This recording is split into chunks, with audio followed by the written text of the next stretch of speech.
கை பக்கத்தில் இன்னைக்கு மிளகு தூள்.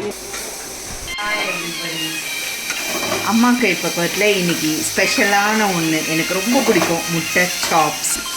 அதுவும் எங்கள் அம்மா செய்கிற முட்டை சாப்ஸ் சாப்பிட்டீங்கன்னு வச்சுக்கோங்க, வேறு லெவல். என்ன பண்ணணும்னா இது ரொம்ப ஈஸி. ஆயில் போட்டாங்க அம்மா, வெங்காயம் தக்காளி கருவேப்பிலை எல்லாம் போட்டு நல்லா வதக்கிடுறாங்க. கொஞ்சோண்டு சால்ட்டு போட்டு ஏன்னா சீக்கிரம் வதங்கிடும் அப்படின்றதுக்காக சால்ட்டு போடுறாங்க.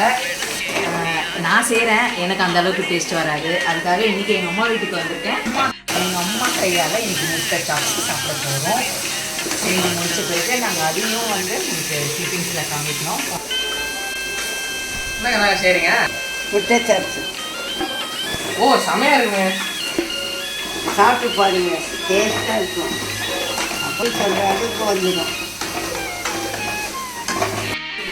வதங்கின பிற்பாடு தேங்காய் மிளகு சீரகம் இஞ்சி பூண்டு அரைச்சி ஊற்றணும். வதங்கின பிற்பாடு இந்த முட்டையை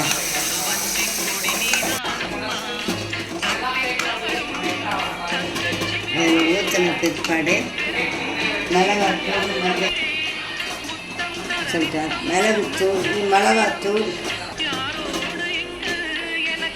முட்டை வெந்த பிற்பாடு உரித்து அந்த தாழ்ச்சி அனுப்பினா போடணும்.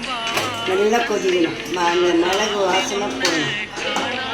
உங்களுக்கு தேவையான உப்பு பார்த்து போட்டுக்கோங்க. நான் கம்மியாக போட்டுருக்கிறேன். உங்களுக்கு தேவையான இது போட்டு சாப்பிடணும்.